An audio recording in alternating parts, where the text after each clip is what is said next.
हाँ भाई बच्चों, जैसे कि आपको मैंने पहला चैप्टर +2 क्लास का बिजनेस का पढ़ाया था, जो कि मैनेजमेंट के विषय में था, प्रबंध के विषय में था। प्रबंध क्या चीज़ है, मैनेजमेंट क्या है, ये हमने पढ़ा। उसका अर्थ पढ़ा, उसकी विशेषताएं पढ़ी, उसके उद्देश्य पढ़े और उसके इम्पोर्टेंस हमने फर्स्ट चैप्टर में पढ़ी।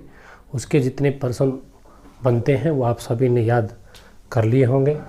उससे आगे हम हमारा नेक्स्ट चैप्टर, जो कि +2 क्लास का ही +2 सब्जेक्ट बिजनेस स्टडी,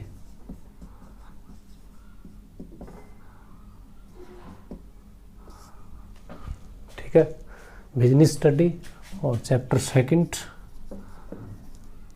हमारा सेकंड, तो चैप्टर का नाम है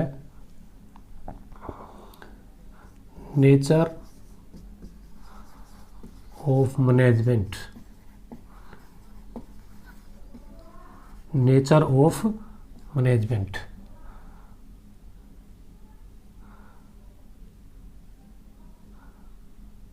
important issue. Nature of management, प्रबंध की प्रकृति क्या है, प्रबंध की विशेषता क्या है, किस टाइप का है प्रबंध, उसको हम नेचर ऑफ मैनेजमेंट बोलते हैं। और इम्पोर्टेंट इशू, और इसके बारे में महत्वपूर्ण मुद्दे, यानी हिंदी में इसका पूरा नाम होगा प्रबंध की प्रकृति और उसके महत्वपूर्ण मुद्दे। Nature of management and important issues का मतलब होता है मुद्दे। तो हमने जैसा कि पढ़ा कि मैनेजमेंट क्या है, मैनेजमेंट के बारे में हमने पहले पढ़ा था।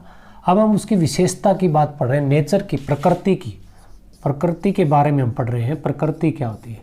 प्रकृति एक प्रकार का स्वभाव, जिस प्रकार आदमी का स्वभाव होता है, किसी का नरम किसी का गर्म स्वभाव होता है, और हर व्यक्ति की अपनी नेचर, हमने सुना भी होगा इसकी नेचर अच्छी है, इसकी नेचर अच्छी नहीं है, तो ये हम पढ़ते हैं। उसी प्रकार प्रबंध की भी एक नेचर है कि प्रबंध किस प्रकार का होता है, प्रबंध की विशेषता क्या है, प्रबंध की प्रकृति क्या है, प्रबंध का स्वभाव कैसा है, वो ही प्रबंध की प्रकृति कहलाती है। ये प्रबंध की प्रकृति के बारे में विभिन्न विशेषज्ञ, जो प्रबंध विशेषज्ञ हैं, उनकी अलग अलग राय है। कुछ प्रबंध विशेषज्ञ इसको कला मानते हैं, कुछ इसको आर्ट मानते हैं। क्या मानते हैं? आर्ट, कला। प्रबंध को कला कहते हैं। तो कुछ इसको साइंस कहते हैं, कुछ कला कहते हैं, तो कुछ इसको साइंस यानी कि विज्ञान कहते हैं। प्रबंध विशेषज्ञ प्रबंध की प्रकृति के बारे में कुछ कला कह करके पुकारते हैं, तो कुछ इसको विज्ञान कहते हैं। लेकिन इसके बारे में कोई स्पष्ट और एकमत राय पे पहुंचने के लिए हमने सबसे पहले ये पता होना ज़रूरी है कि कला क्या चीज़ होती है, आर्ट क्या चीज़ होती है और साइंस क्या चीज़ होती है।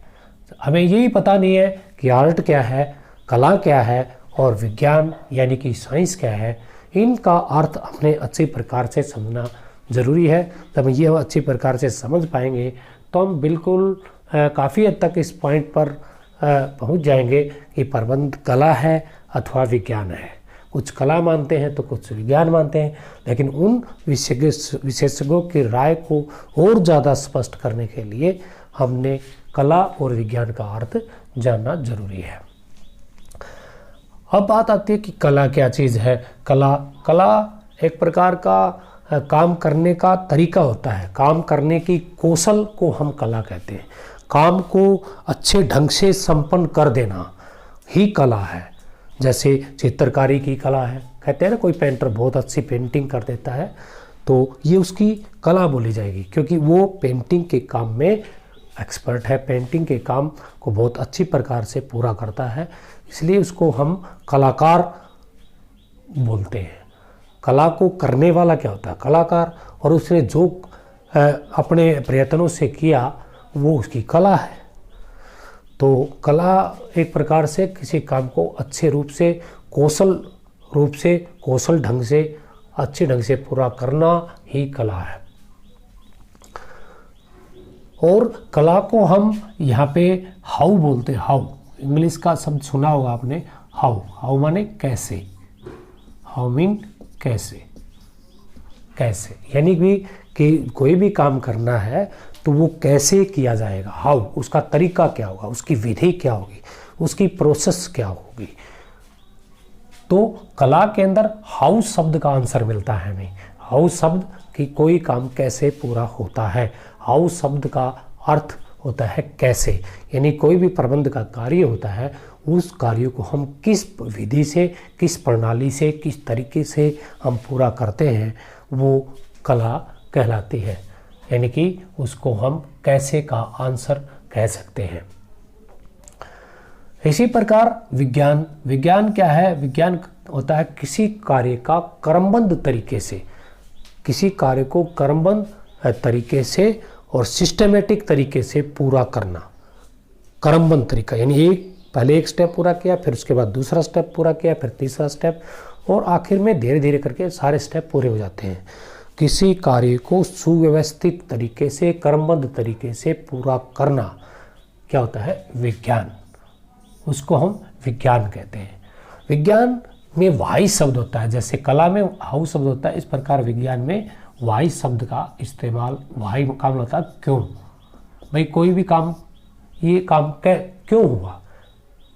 जैसे साइंस में आप पढ़ते हैं कि पानी 100 डिग्री सेल्सियस पर गर्म हो जाता है, उबल जाता है, क्यों, ऐसा क्यों होता है। 0 डिग्री सेल्सियस पर जम जाता है, तो ऐसा क्यों होता है। यानी वाई शब्द विज्ञान का परिचायक है कि कोई काम क्यों होता है, कैसे होता है, वो उसकी कला है। तो इसको और साधारण में एग्जाम्पल के रूप में आपको बताऊं तो कला और विज्ञान में अंतर किस बात का है कि जैसे हम अभी आप 12वीं क्लास में मैनेजमेंट की पढ़ाई कर रहे हो, इसके प्रबंध के बारे में पढ़ रहे हो, जो प्रबंध के बारे में आप विभिन्न कक्षाओं के माध्यम से जो नॉलेज आप गेन कर रहे हैं, प्राप्त कर रहे हैं, वो क्या है? विज्ञान। किसी विषय के बारे में जानकारी प्राप्त करना, किसी विषय के बारे में, ध्यान से सुनना, किसी विषय के बारे में जानकारी प्राप्त करना विज्ञान है। और जानकारी को प्रयोग में लाना, जानकारी को प्रयोग में लाना वो कला है। जिस प्रकार से आप प्रबंध की पढ़ाई कर रहे हैं तो विभिन्न मैनेजमेंट, जैसे बिजनेस की किताब आप पढ़ रहे हो, अकाउंटेंसी की किताब आप पढ़ते हो, तो ये आप क्या कर रहे हो, ये आप सीख रहे हैं किताबों के माध्यम से, उस विषय की अच्छी प्रकार से आप जानकारी प्राप्त कर रहे हैं, तो वो क्या कहलाएगा? विज्ञान।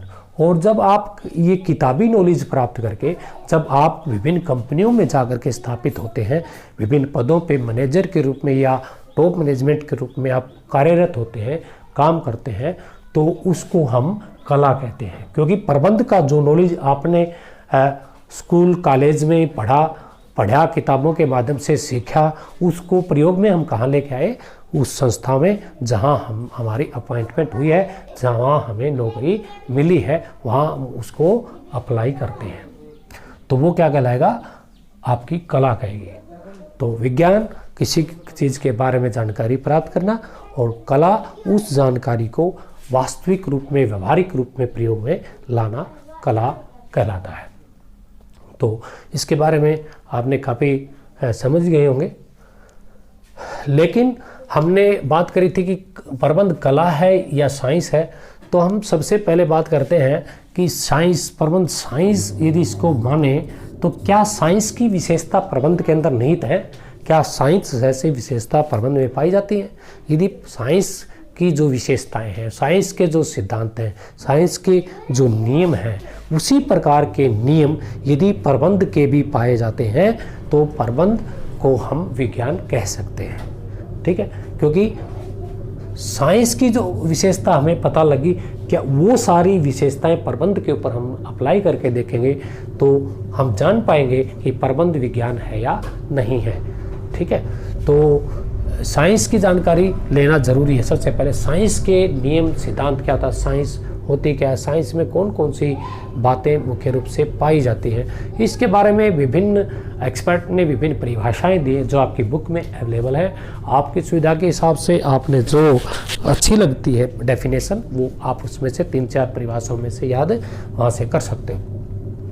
लेकिन जितनी भी परिभाषाएं प्रबंध के प्रकृति के बारे में होंगी तो वो उनसे कुछ निष्कर्ष सामने आते हैं, कुछ विशेषताएं आती हैं। प्रबंध को हम साइंस कब कह सकते हैं, जब उसमें साइंस जैसी विशेषताएं पाई जाएंगी।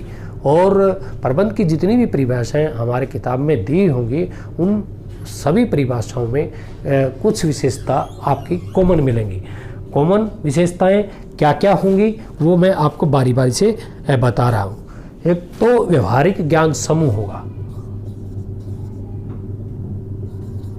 व्यवहारिक ज्ञान समूह, यानी कि सबसे पहली विशेषता ये मिलेगी प्रबंध की जितनी परिभाषा है, व्यवहारिक ज्ञान समूह, कि प्रबंध के जितने भी सिद्धांत नियम बने हैं सभी कहीं ना कहीं से बहुत प्रयत्न से, बहुत मेहनत से इकट्ठे किए गए होंगे। कई वर्षों की मेहनत के बाद हम प्रबंध इसके विज्ञान के नियम बनाने में कामयाब हुए होंगे, हमारे वैज्ञानिक इसके विज्ञान के नियम बनाने में कामयाब हुए होंगे। तो काफ़ी जानकारियाँ प्राप्त करके कई वर्षों की मेहनत के बाद इस निष्कर्ष पर पहुँचे कि साइंस की ये विशेषता उन प्रबंध विज्ञान के नियम में जो पाई जाती है वो व्यवहारिक ज्ञान समूह की होती है, कि इसमें हम विभिन्न प्रकार का ज्ञान प्राप्त करते हैं। जैसे कि हमारी बुक के अंदर लिखा है कि व्यवहारिक ज्ञान समूह में क्या है, प्रबंध के लिए क्रमबद्ध एवं व्यवस्थित ज्ञान समूह का होना। प्रबंध भी एक व्यवस्थित ज्ञान समूह है क्योंकि इसकी पहचान प्रबंध विशेषज्ञों के कई वर्षों तक किए गए शोध कार्यों एवं प्रयोगों के बाद स्थापित हुई। ये मैंने पहले बताया कि विभिन्न कई वर्षों के शोध और विकास कार्यों के बाद ही इसकी जो है ना विज्ञान की ये नियम प्रणाली सिद्धांत हमारे अमल में आए। क्या वो सारी बातें प्रबंध में पाई जाती हैं? तो प्रबंध में भी वो सब चीज़ें पाई जाती हैं व्यवहारिक, क्योंकि प्रबंध के बारे में भी विभिन्न जानकारियां हम कई वर्षों से प्राप्त की, जब जाकर के प्रबंध के सिद्धांत बने, नियम बने। तो इस तथ्य के आधार पे हम कह सकते हैं कि प्रबंध यानी व्यवहारिक ज्ञान समूह का जो हमारा पहला पॉइंट है, उस आधार पे हम कह सकते हैं कि प्रबंध भी एक विज्ञान है, क्योंकि विज्ञान के नियम बनाने में कई वर्ष लगे, उसी प्रकार से प्रबंध के सिद्धांत बनाने में कई वर्षों की मेहनत लगी। तो इसमें यानी कि साइंस के गुण पाए जाते हैं। तो इस आधार पे हम कह सकते हैं कि प्रबंध एक विज्ञान भी हो सकता है। दूसरी और भी कई विशेषताएं इसकी हमारे को देखने को मिलती हैं, और ये तथ्यों के संग्रह विश्लेषण, ये तथ्यों के संग्रह विश्लेषण पर आधारित होता है कि विज्ञान के बारे में विभिन्न तथ्य आंकड़े इकट्ठे किए गए होंगे और आंकड़ों का शोध किया गया होगा। क्या वो आंकड़े सही हैं अथवा नहीं हैं, उन आंकड़ों के आधार पर ही हम ये निश्चित कर पाए कि पानी 100 डिग्री सेल्सियस पर जम जाता है, 100 डिग्री सेल्सियस पर उबल जाता है और 0 डिग्री सेल्सियस पे जम जाता है। तो काफ़ी आंकड़े हमने एकत्रित किए होंगे, संग्रह किए होंगे, उनका अध्ययन किया होगा, विश्लेषण किया होगा। विश्लेषण आपने उसके गुण दोषों के बारे में हमें जानकारी प्राप्त की होगी, तब ये प्रबंध के बजाय बल्कि विज्ञान के हम नियमों पे पहुंच पाए।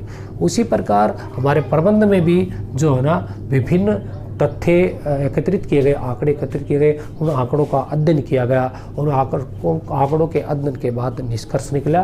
और यानी कि जो विज्ञान की प्रकृति है, विज्ञान के सिद्धांत या नियमों की जो प्रकृति है वो प्रबंध के सिद्धांतों नियमों से मेल खाती हैं।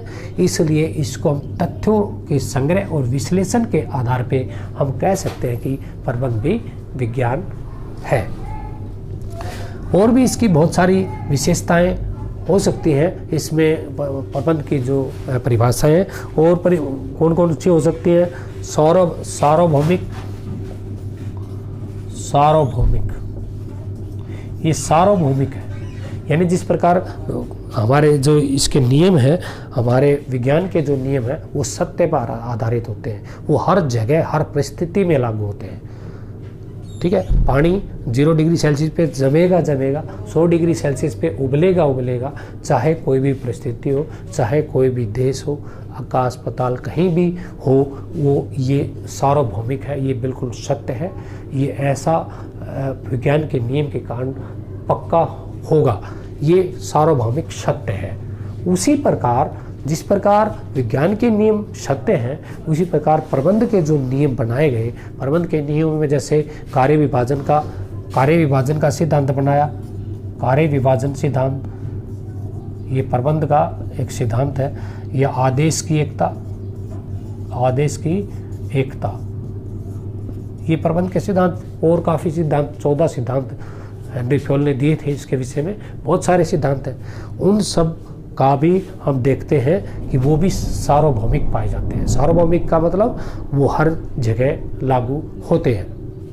जैसे एक संस्था के अंदर कर्मचारी काम कर रहे हैं और उनको आदेश देने वाला या तो एक व्यक्ति हो, जैसे ए बॉस हो, वो उसके अंदर नीचे उस ए बॉस के नीचे 10 मेंबर काम करते हैं, तो 10 व्यक्तियों को आदेश केवल एक ही मैनेजर दे रहा है, एक ही मालिक दे रहा है, तो वो कर्मचारी निसंदेह, उनको कोई भ्रम नहीं रहता, वो अपने काम को अच्छी प्रकार से पूरा करते हैं।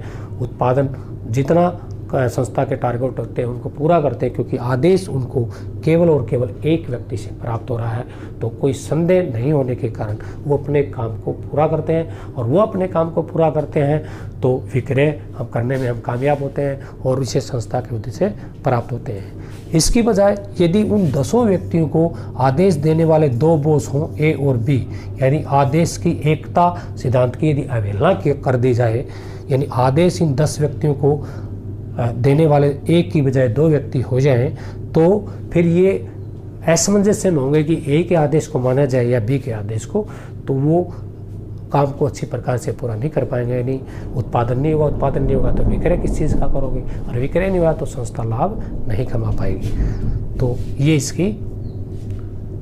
इस आधार पे हम कह सकते हैं कि आदेश की एकता सिद्धांत एक ऐसा सिद्धांत है जो कि हर परिस्थिति और वातावरण के अनुसार जो है ना ये लागू होता है। यदि एक आदेश एक व्यक्ति से मिलेगा, कर्मचारी अच्छा कार्य करेंगे, एफिशिएंसी उनकी बढ़ेगी। यदि एक से ज़्यादा आदेश देंगे तो एफिशिएंसी नहीं बढ़ेगी। ये बिल्कुल सार्वभौमिक यानी सत्य है, विज्ञान के नियमों की भांति। तो इस आधार पर हम कह सकते हैं कि प्रबंध भी एक विज्ञान है। इसके अलावा और भी कई विशेषताएं पाई जाती हैं, जैसे इसमें पाया जाता है कारण और परिणाम के बीच संबंध। कारण और परिणाम के बीच संबंध। कारण और परिणाम 2 चीज़ आपने ध्यान रखनी, कारण और परिणाम। कारण और परिणाम, कोई कारण होगा तो उसका परिणाम उस कारण के अनुकूल ही होगा। ठीक है, यानी कि जैसे कि आप है ना, आप पानी को उबालते जाओगे 100 डिग्री सेल्सियस तक, तो ये आपने एक कार्य किया, तो उसका परिणाम क्या होगा कि परिणाम ये होगा कि वो उबल जाएगा। 100 डिग्री सेल्सियस होती है वो उबल जाएगा। तो कारण और परिणाम के बीच संबंध हुआ जिस प्रकार विज्ञान का। आपने पानी को उबालते गए या उसको फ्रीज करते गए, तो जैसे 0 डिग्री सेल्सियस का उसको तापमान मिलता है तो पानी जम जाता है। ये तो कारण है। और परिणाम क्या होगा, यदि उसको जमाया है तो वो पानी जम जाएगा, और यदि हम उसको उबालते गए तो ऐसी परिस्थिति आ जाएगी 100 डिग्री का टेम्परेचर होते ही ये पानी उबलना शुरू हो जाएगा। तो इसी प्रकार विज्ञान में जिस प्रकार कारण और परिणाम का संबंध है, उसी प्रकार प्रबंध में भी कारण और परिणाम का संबंध पाया जाता है। यानी कि आप वही बात फिर आते, जैसे कार्य विभाजन का सिद्धांत को मैं इससे बताता हूँ आपको। कार्य विभाजन का सिद्धांत, कार्य विभाजन का मतलब एक काम को कई टुकड़ों में बांट के कई हिस्से बना दो किसी काम के, और जो व्यक्ति जिन कामों में एक्सपर्ट है उसको केवल वही हिस्सा काम करने को दिया जाए, ताकि उस काम को मन लगा करके करे, अच्छा करे। तो इसको बोलते हैं कार्य विभाजन। तो सभी कर्मचारियों को अपनी इच्छा के मुताबिक काम मिलेगा, तो सभी अपने अपने काम को अच्छे ढंग से पूरा करेंगे। कार्य विभाजन का मतलब काम को उनकी कुशलता के अनुसार यदि अपने बांटा तो परिणाम क्या आएगा, होने वाला काम बहुत अच्छा होगा। ये बिल्कुल क्लियर है। तो इस आधार पे हम कह सकते हैं कि कारण और परिणाम का जो संबंध है विज्ञान की तरह प्रबंध पर भी कार्य विभाजन का सिद्धांत के माध्यम से हमने आपको समझा कि कारण और परिणाम के बीच ये संबंध दर्शाता है। तो इस आधार पे हम कह सकते हैं कि ये विज्ञान है। पूर्वानुमान लगा सकते हैं। पूर्वानुमान का मतलब भविष्यवाणी कर देना।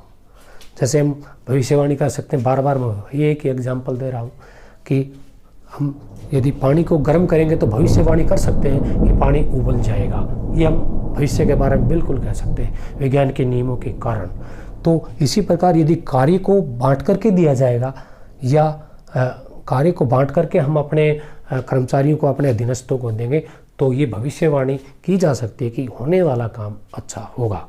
यानी इससे पूर्वानुमान संभव है। विज्ञान का जिस प्रकार से पूर्वानुमान संभव है उसी प्रकार से प्रबंध का भी पूर्वानुमान संभव है। तो इसका आधार पर हम कह सकते हैं कि प्रबंध एक विज्ञान है। अब यहाँ बात ये आती है कि प्रबंध विज्ञान है तो किस प्रकार का विज्ञान है। प्रबंध विज्ञान तो हमने मान लिया, लेकिन प्रबंध सही रूप में विज्ञान है या नहीं है, क्योंकि आप जानते हो इनमें एक थोड़ा सा अंतर हम देखने को मिलता है कि जो विज्ञान के नियम हैं वो तो जो है ना अलग सिचुएशन में, अलग परिस्थिति में समान व्यवहार करते हैं, जबकि जो प्रबंध के सिद्धांत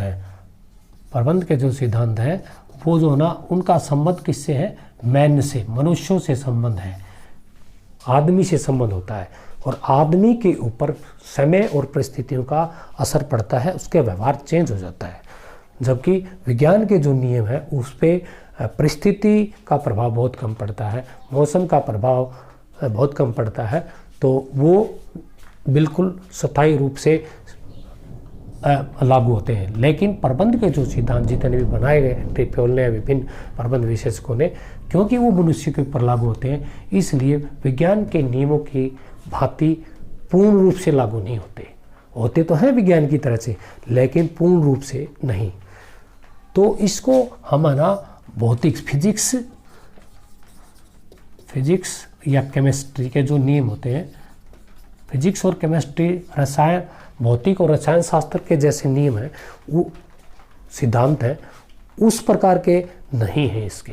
ये विज्ञान की कुछ विशेषताएं तो प्रबंध में पाई जाती हैं जो हमने एक एक करके पढ़ी, लेकिन फिजिक्स और केमिस्ट्री की तरह से बिल्कुल सॉलिड नहीं हो सकते। फिजिक्स केमिस्ट्री के नियम बिल्कुल 100% खरे उतरते हैं, जबकि प्रबंध के जो सिद्धांत, क्योंकि ये मनुष्य पे लागू होते हैं, तो मनुष्य एक संवेदनशील प्राणी है, उसके व्यवहार पर परिस्थितियों का असर पड़ता है। तो प्रबंध के सिद्धांत लागू तो होते हैं मनुष्य के ऊपर कि काम को बांट के देंगे तो अच्छा करेंगे, लेकिन परिस्थिति बदल जाए, जिस प्रकार एक ही व्यक्ति को मैंने सिखा कि उसको उसकी इच्छा का काम दिया जाएगा तो अच्छा करेगा, लेकिन कई बार क्या होता है एक व्यक्ति को एक ही काम बार बार दिया जाएगा, वही काम दिया जाएगा, तो उस काम से वो ऊब भी जाता है, तो उसकी कुशलता कई बार घट भी जाती है।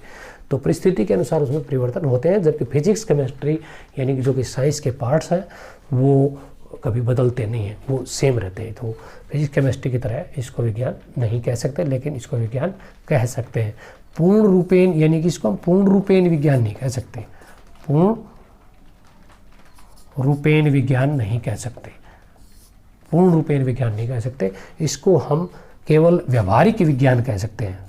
कौन सा विज्ञान?